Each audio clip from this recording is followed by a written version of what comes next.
Hey everybody, this is Russ from Metro Gamecore. Today I'm going to show off a new update to the AmberELEC firmware. And if the name AmberELEC feels a little bit familiar to you but also new, well that's because it's the new name for 351ELEC, which has been around for a couple years now. The reasoning behind it is that because they no longer support only the 351 devices, they decided to branch out the name as well. And since Amber is known for preserving things over time, they thought that was an apropos name for their firmware. And so in this video we're going to do a couple things. First, I'm going to show you how to install it from scratch, just in case you have one of these devices and you're trying to figure out how to set it up. And I'm going to show you a new way of loading up games here on this firmware. And then finally, we'll kind of go through all of the different systems that have been updated and show you some of the new features and enrichments that you will find.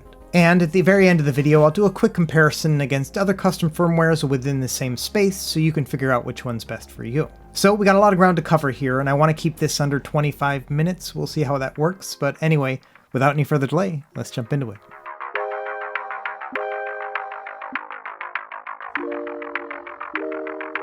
Okay, to start, let me show you the devices that are supported with this firmware. We have the RG351P, RG351M, and then also the RG351V, the MP, and then finally the RG552. Now for this video, we're just going to focus on the RG351MP, but the process will be the same for all of these. To start, you're going to need some SD cards. You're going to want a 16GB SD card if your device has two different SD card slots like this one here, and this is where we're going to put the firmware. On that second SD card, we're going to put all of the games, and so that one's going to need to be bigger. I would recommend at least 128 gigs. And then finally, you're going to need something to read the SD cards on your computer. I recommend a micro SD card reader like this one here. And I'll have links to all of this in a written guide in the video description below. Either way, we're going to start with the firmware first. So we're going to use that smaller SD card. If you have an RG351M or an RG351P, you're only going to want to have one card altogether. Other than that, everything's going to be exactly the same. Now, we're going to spend a lot of time on the AmberELEC website, and this is because it's a really great source. In addition to the download links, you're going to find all the documentation you could ever need. But for now, let's grab the installation files. You can just hit this installation button here, and it'll take you to their GitHub releases page. And here you can read about some of the new changes from this newest release.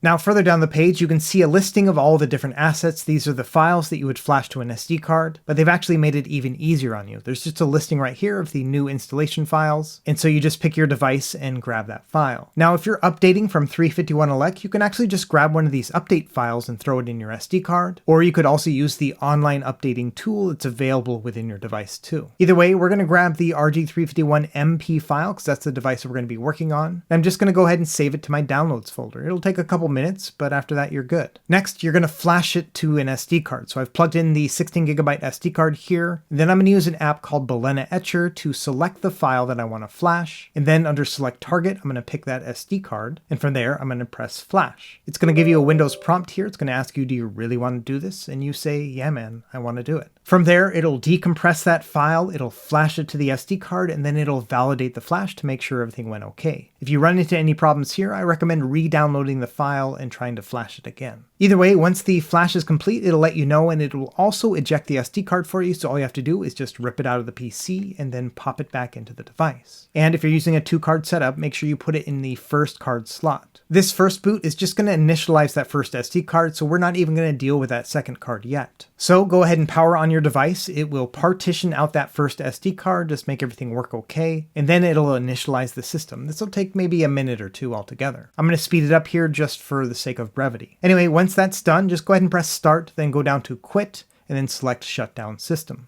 Okay, we're doing great. Let's go ahead and add that second SD card one, the larger one for our game files. And it turns out Samsung has some new packaging with their devices. I can't actually rip these open like I usually do. So let's go ahead and grab some scissors and take care of this the right way. And I should mention here, I recommend using either SanDisk or Samsung for your cards. It really doesn't matter between the two of them, but overall they have some pretty high quality, and so I recommend those for long-term use. Either way, let's go ahead and put in that second SD card now and then power on the device again. Now this might seem a little bit redundant, but what we're doing here now is it is actually parsing through that second SD card, and it's going to pre-populate the whole card with all of the different game folders that we're going to want to have when we actually start adding the games. So now let's actually start working on that. We're going to take that second SD card and put it into our PC. And now when we actually open up that micro SD card, as you can see here, it's pre-populated with all those folders. So there's two things we want to do here. Number one is we want to add the BIOS or system files to the card. And there's a couple different ways that you could get these onto your card. Number one, you could grab them from the stock card that came with your device, or you could always find them on the internet if you Google the words RetroArch BIOS pack. Now, I cannot share these files because they are copyrighted, so you're going to be on your own to find them and then add them into this BIOS folder here on your card. Either way, once that's done, we're about halfway done. We just need to add the game files now, and this is actually probably the most complex and time-consuming part of the entire video. And so obviously, like with BIOS files, I'm not going to tell you how to actually get these game files, but there are two different ways that you can add them to the card. The first is the traditional way. What you want to do is go to the AmberELEC page and then go into Systems. And then here you're going to find a massive table. On the left, you'll see the name of the device. And then the next column will show you what different emulator cores work with it. After that, you can see the listing of the folders where the games go. For example, Game Boy and then Game Boy Hacks. Then you can see the file extensions. And then the two on the right show how well it plays on the 351 devices and then the RG552. And so this is what you would consult if you want to make sure you're using the right file in the right folder. Now within most of these systems, there's actually a larger menu where you can click on it and then read more about each of the systems and some of the nuances therein. For example, if you wanted to try out some arcade ROM sets, it'll tell you exactly which ROM sets you need. Or for example, if you go into the Super Nintendo section, not only will it talk about the Super Nintendo itself, but it'll talk about all of the other systems that are related to it, MSU1,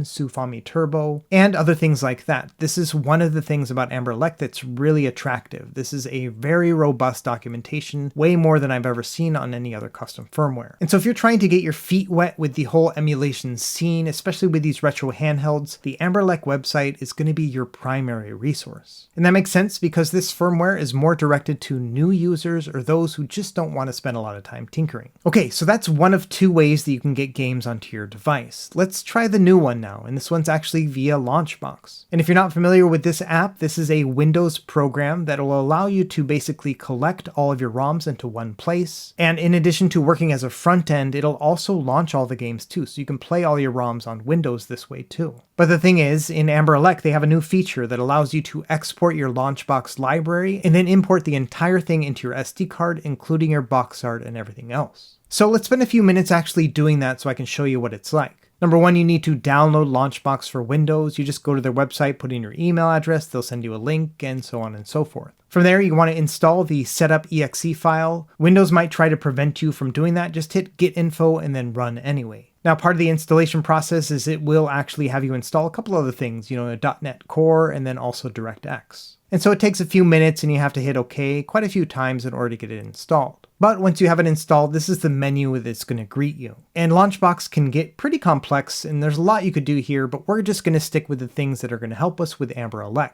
So within this menu, we want to select Import ROM Files. And this is going to take us through a wizard that will allow us to add all of our systems one at a time. So here, just want to hit Next, and then select Add Folder. And within here, you want to grab one of your different ROM folders. It can be whatever one you want, but it can only be one system at a time. So here I'm going to select NES, and from there, it's already figured out that it's a Nintendo Entertainment System. And that first time, it's going to ask you whether or not you want to automatically install and configure RetroArch. I recommend hitting yes. It'll also ask you if you want to import your games into a different folder. I always say no here, just use the files at the current location. In the next window where it talks about metadata, I just go ahead and hit Next. And then next it's going to ask you what kind of images do you want to download with your games. Now you could just download them all by default, but honestly I think they take up too much space. So really we're just going to focus on a few of my favorites, and that's going to be the box 3D and then box front and then screenshot gameplay. Of course this is all going to be up to you, but I usually just choose those three. You can also configure Emu Movies, so you can log in with a free account here and that'll allow you to also add movies and other box art. We're not going to go through all those details here, we'll just kind of skip through that. You can also install bezels, but I don't recommend doing that since that's more tailored for 16:9 screens. Okay, that's really about it. There's some custom options. I don't recommend using any of them. It's going to show you a list of all your files, and then you can just go ahead and press Finish. From there, it's going to download all the metadata for each of those games, and then also it'll start downloading all the images as well. It'll take a minute or two for each of your platforms. It'll really depend on how many games you have. I'm trying to keep things pretty trim right here, so I'm trying not to do more than 50 games per system. Either way, yeah, as you can see, all my NES games are here. They all look great, so let's move on to a new system. Let's go up to the menu up here on the top left, and then select Tools, and then Import, and then ROM Files. And you'll see this is the exact same wizard we saw before. So same thing here, let's go ahead and add a folder. Let's do Amiga this time. And same process here, it found that it was Commodore Amiga, but it doesn't know what to do as far as the emulator. So I'm going to choose RetroArch, and then I'm going to pick an Amiga core, which is going to be PUAE here. Then same thing, I'm going to use the files in their current location. And then I'm also going to uncheck all of the images except for Box 3D, Box Front, and then Screenshot Gameplay.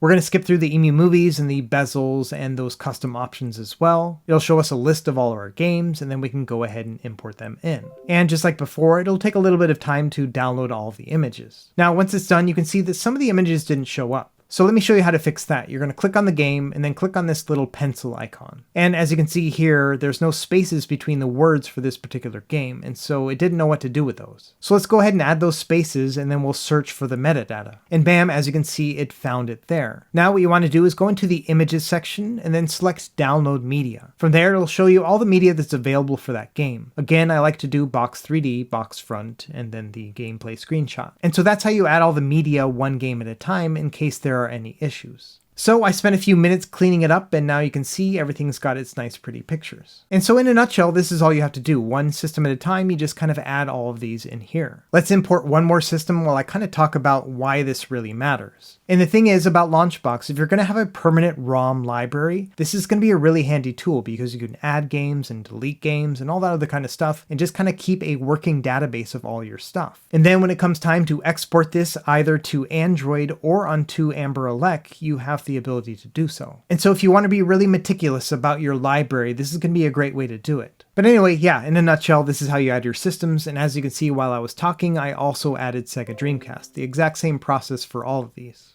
Okay, so it took me about 20 minutes altogether to add all these systems and to get all the box art downloaded, but as you can see, here is my full library that I'm ready to import into AmberELEC. And like I said, I didn't put every game in the world on here. This is really just kind of a test case to show you what the whole experience is going to be like. And of course, I only focused on the systems that are going to run well on RG351 devices. Now I'm going to select all games here, and as you can see, some of the arcade games don't have a box here, but that's fine because I prefer to use screenshots for them. So I didn't download boxes, I only used screenshots. Either way, what you want to do is go back into the menu and then select Tools, and then finally choose Export for Android. Now this is primarily meant to be able to export your entire library onto a phone, but as you'll see, this will work with AmberELEC too. So just go ahead and press Next here, and then you can choose Export My Whole Collection. And so here it's going to show you your whole collection, and so if there are some systems you don't want to run on a retro handheld, you can uncheck them here. But since I kept my library only to the systems I knew would play well, let's just keep it as it is. From there you can press Next, and then it's going to ask you whether or not certain media want to be included. I'm just going to keep all that stuff, so I'll hit Next again. You also have the option to change where the files will be temporarily saved on your computer. Personally, I'm just going to have it go on my C drive because I have enough space. Next, it's going to say that it's ready to export the package. And so I'm going to speed this up here. It took maybe 5 minutes altogether, but it's going to copy all of your games into one specific folder, and it's going to include all of that metadata as well as all your media. And so now it's done, and as you can see, it's 24.6 gigabytes altogether. And in this next menu, you want to select Copy the files over to your device via USB. That's going to create its own folder with all the games and the media files. So what I would do is select Browse here and then navigate to somewhere on your computer where you want to have all this stored. Me, I already have a games folder within my C drive, so I'm just going to put everything here. From there, you can hit Next, and then it's going to copy all your files into that new LaunchBox folder. And if we go into that games folder, you can see it right here. There's 3 different folders. There's a data folder with all the XML files, which are data information files for all of your games. And then the games folder will obviously have a copy of all your games within it. And then finally, there will be an images folder for all of those games as well. And I'm pretty sure that if you were to download videos from EMU Movies, those would show up there too. Either way, we have actually done all the work. All we have to do now is just grab that LaunchBox folder and then drag it into the root directory of your SD card. And so essentially this LaunchBox LaunchBox folder is going to sit among all of the other games folders here. So instead of having to move each of your game files as well as your media files over individually, they're all going to reside in the LaunchBox folder, but AmberELEC will know to look in there if it can't find it elsewhere. So that's a pretty handy trick. And so let's go ahead and eject the SD card and put it into our device. I'm just going to kind of speed through this whole boot up process. And when you first open it up, you're going to see that none of the games are showing. So go ahead and press Start and Game Settings and then Update Games List. And bam, look at that. We now have all of our systems right here, and it's looking really great. If we actually go into each of these systems, you can see that not only is the game showing up, but you can also see the box art. Now, one thing to note, it feels like the game images appear a little bit more slowly when you use the LaunchBox system, as opposed to putting the images directly in the folder. And I don't know if that's because it's looking for an extra space right before then, but it is a little bit slower.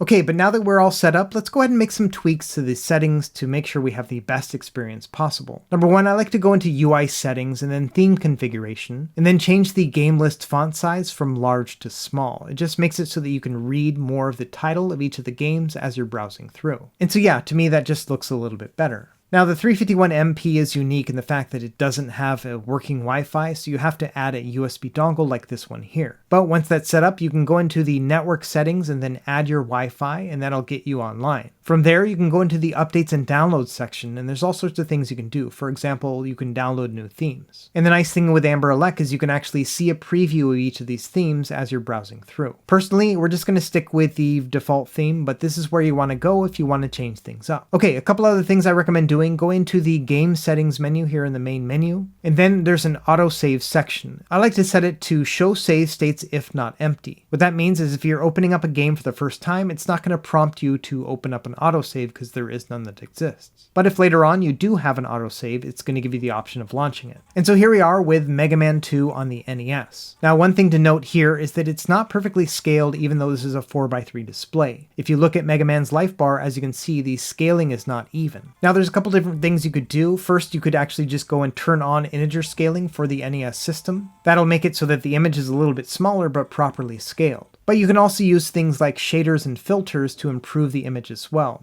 And that's what we're going to do first. We're going to hit select and go into advanced system settings. And then we're going to turn on bilinear filtering. And then under filter, I'm going to select one called normal to X. And the combination of these two filters is my favorite when it comes to NES and Super Nintendo in particular because it balances out the pixels while still giving a pretty sharp screen. So let's go ahead and boot back into Mega Man 2.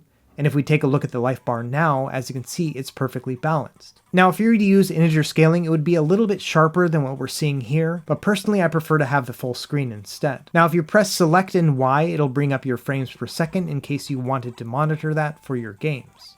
Alright, so now let's talk about some other systems. Here I'm going to run a Game Boy game. As you can see, it actually does integer scaling here, so it's not quite full screen. But as you can see here, if you use the correct naming convention for your ROM files, it's called the no intro naming convention. It'll actually know which game you're playing and then give you an appropriate border for your game. Now you may notice the game is in black and white and you may not want that for a Game Boy. So let me show you how to add colorization to your Game Boy. You'll press select and go into advanced game options. And then down at the very bottom, there's a colorization option. And within here, you've got dozens of options. I personally like the one called Special 1. So let's turn that one on here and then go back into our game. And yeah, as you can see now, we have some light colorization to make it a little bit more green like the original Game Boy. Now the whole bezels thing is also going to work for Game Boy Color because they have the same resolution, and so it's the exact same process. And so in that regard, I recommend getting a ROM set that has the no intro naming convention because it's going to make everything a lot easier. Okay, let's check out a few more systems. You know, Game Boy Advance looks really good on this too. This is another system that would benefit from that normal 2x filter if you wanted to do that same setup like I did with NES. But if you're using the RG351P or M, those are going to scale perfectly for Game Boy Advance, so you don't have to worry about it. Now that normal 2x filter also works really well with Sega Genesis as well as Super Nintendo. Now the thing about the filters is that they do have a little bit more of a performance tax on some of those heavier systems. And so you don't want to use it beyond Super Nintendo. In fact, Super Nintendo is very close to being at the very limit of what you can do with that filter. For example, as you can see here, I'm running with the filter and the game's running at 60 frames per second, no problem. And this is one of the hardest games to run on Super Nintendo. But if I hit select and R2 to bring up the fast forward menu, you can see that it actually caps out at around 68 frames per second altogether. And so that's an indication to me that you don't have a lot of headroom when you're using the normal 2x filter with Super Nintendo in particular. And so if you're playing a certain game, maybe this one or Final Fantasy III, and it does give you a little bit of slowdown, that might be a game where you need to turn the filter off. Everything else will play just fine. Now that fast forward function is really great when it comes to games that you want to speed through the dialogue, or maybe it's a Pokemon game you just kind of want to speed through a battle. And so for those cases, you want to hit select and R2 and it's going to speed everything up.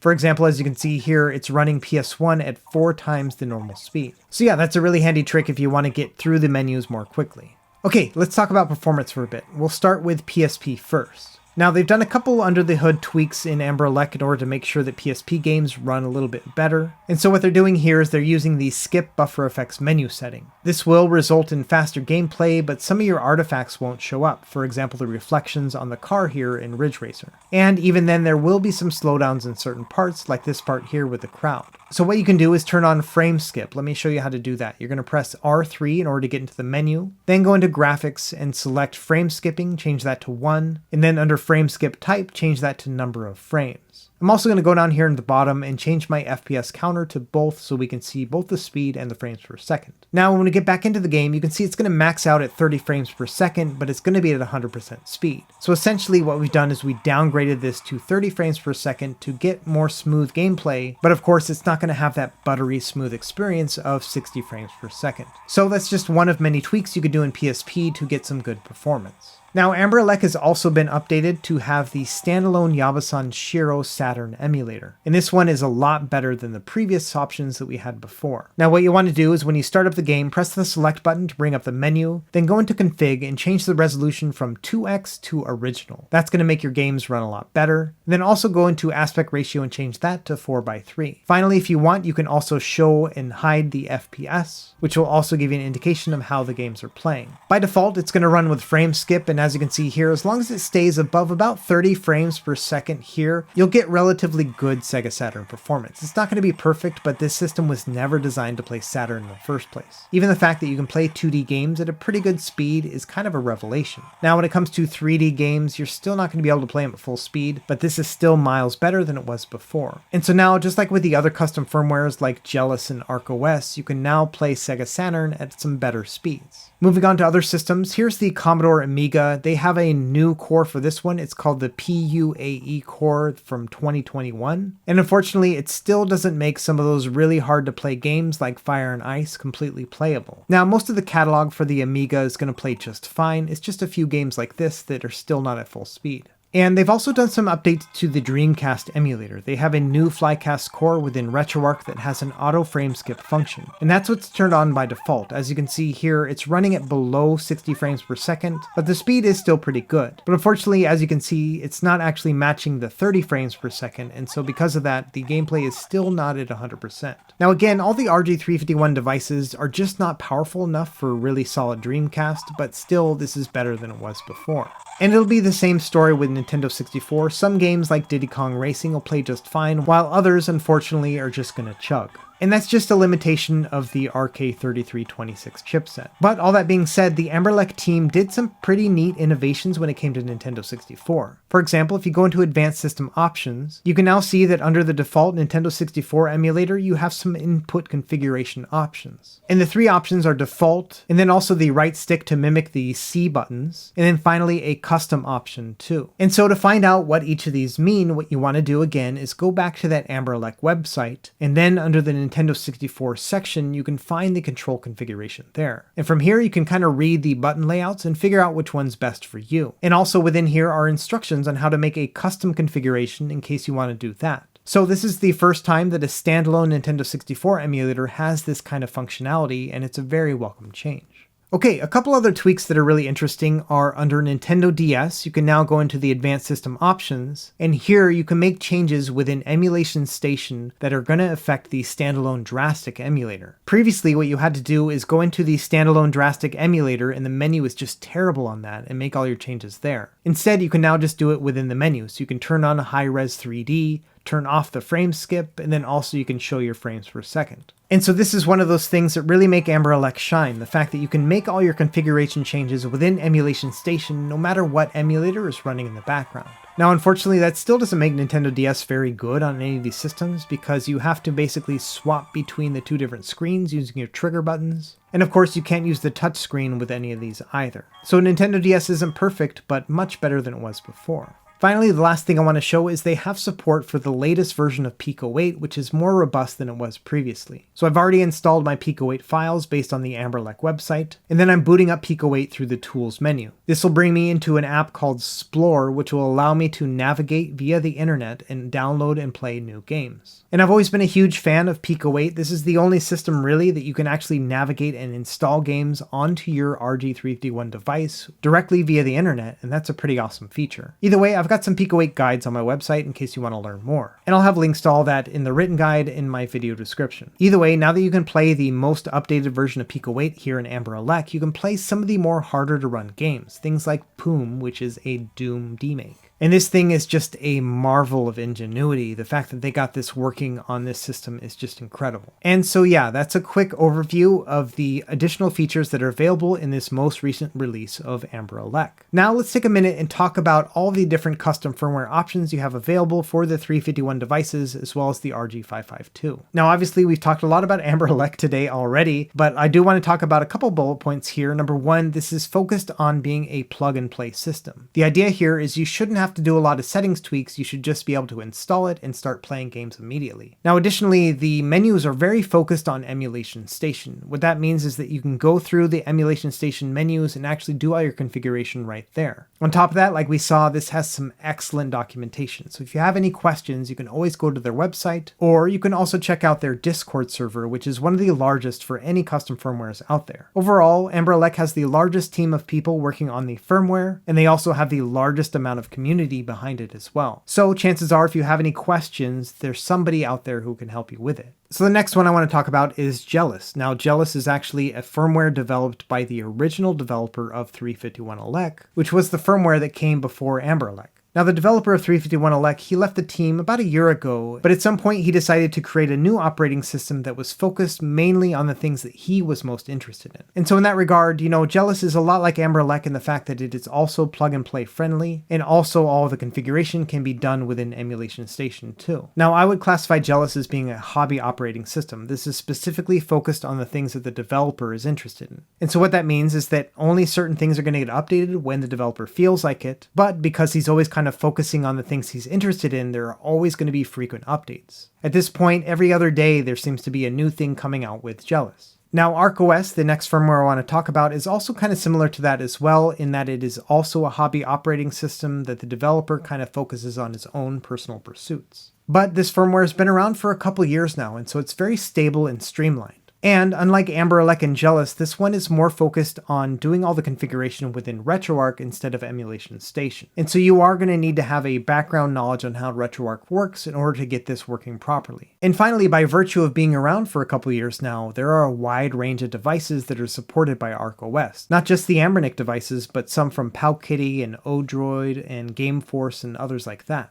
And so if you have a lot of these systems, ArcOS is a great choice because then you have the same experience across multiple devices. And finally, we have RetroArena. Now, ArcOS is actually forked from RetroArena originally, and this firmware has actually been around longer than all of the others. This one also supports a wide range of devices, not just the Anbernic ones. And like with ArcOS, the configuration is more focused within RetroArch than it is within Emulation Station. Now, RetroArena is only one person, and his name is Steve, and he basically focuses on whatever device he has in front of him at the time. And so what he'll do is he'll make a great update for that device, and then he'll often port it over to the other devices as he gets his hands on them. And so unlike with the other firmwares, this one is more like a living canvas. Some handhelds will just be more supported than others depending on how long it's been since Steve has gotten his hands on it. And so my best summary for that would be if you're good at tinkering, like you're comfortable getting into Linux and doing SSH and things like that, then RetroArena can be a lot of fun because he tends to support more systems than some of the others. But like I said, it does require a certain baseline of knowledge as well. And so yeah, in general, these are the 4 major custom firmware options that are available for a lot of retro handhelds. And I hope this little segment has kind of helped you figure out which one is a better fit for your skill range and desires. At the end of the day, AmberELEC is a really great system for those who are just starting out. Because as we saw in this video, you can basically just move over your game files and then there's just very minor tweaks in order to get everything working perfectly.